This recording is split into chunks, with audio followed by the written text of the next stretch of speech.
Critiquer ou s'encourager? Alors, belle question. L'humilité veut qu'on prenne du temps pour recevoir les critiques et on sache mettre le doigt et regarder en face quand les choses vont pas chez nous. Un échec, une difficulté, un défaut, un mal que l'on a fait, un bien que l'on a omis. Voilà, toutes ces choses-là. Il faut les regarder en face. Mais on ne construit pas le meilleur de soi et on n'aide pas l'autre à se construire en pointant du doigt sans cesse sur la plaie. Ça finit juste par lui faire mal, c'est tout. Et il y a des gens qui critiquent pour faire mal, sous couvert de bien. Le fait de critiquer une chose qui est réelle, qui est réellement arrivée, ça peut être un défaut, ça peut être une erreur, ça peut être un échec, et ben donne du pouvoir à l'autre. En tout cas, semble donner du pouvoir à l'autre. Et du coup, vous garde dans la culpabilité. Il faut s'éloigner de ça, de cette manière de faire. On ne doit pas faire ça, ni accepter qu'on fasse ça avec soi. Par contre, on doit regarder en face et accepter d'écouter ce qui va pas. Mais il n'y a rien de plus beau, vraiment, il n'y a rien de plus beau que de tomber sur des frères, sur des sœurs, sur des gens qui vous encouragent. Je suis écoutant psychologique et en même temps formateur en coaching. Et donc, j'accueille parfois des gens qui vont me poser un lapin. Ou qui ne vont pas faire ce qu'on avait convenu, le petit travail maison, entre deux séances qu'on avait convenu de faire, ce qui leur permettra de grandir plus vite. Je dois leur dire, à un moment donné, je dois quand même leur dire, bah voilà, il y a eu ça, il y a eu ça. Mais si j'insiste, en fait, eh bien, si j'insiste de trop, si je suis maladroit là-dessus, eh bien, il est possible que ils perdent confiance en eux, ils soient tristes. Ou au contraire qu'ils m'en veuillent, et puis du coup qu'ils partent ou qu'ils arrêtent leur progrès, leur travail sur eux.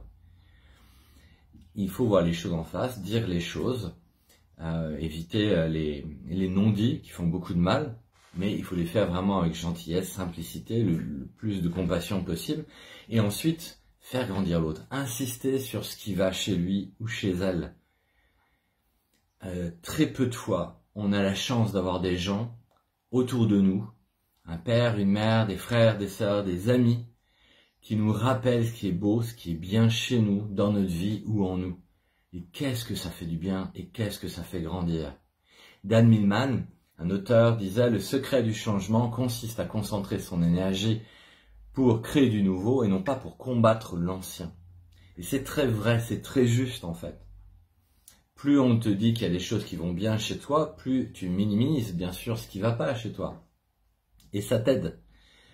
Donc voilà cette petite vidéo pour se dire, pensons à relever ce qui est de bon chez une personne et lui dire qu'elle est précieuse, lui dire qu'elle a des talents, lui dire qu'elle a des qualités. C'est bien beau de dire ce qui va pas, mais on enrichira la relation et on aidera l'autre à changer parce que en se concentrant sur le meilleur de soi, eh bien, il a plus de force, plus de joie, d'enthousiasme, de positivité pour oublier ce qui ne va pas chez lui ou chez elle. C'est valable pour nous, bien sûr. Donc, c'est tout le travail que vous pouvez suivre avec moi aussi sur le focus. Mais en gros, focalisez vos regards, ayez un nouveau regard sur vous-même. Voyez le demi-verre plein et non pas le demi-verre vide, sans l'ignorer. Et faites cela pour vous, faites cela pour les autres, vous allez voir le bien que ça fait. Aujourd'hui, je vous invite vraiment à ce défi. Allez voir des gens que vous connaissez, les gens que vous croisez sur votre chemin et focalisez votre regard sur ce qui est positif chez eux et dites-le leur. Ne le gardez pas dans le silence. Dites-leur que vous êtes fiers d'eux pour ceci, dites-leur que vous les remerciez pour cela, que ça fait du bien tel ou tel caractère, telle ou telle justesse de propos ou le travail bien effectué.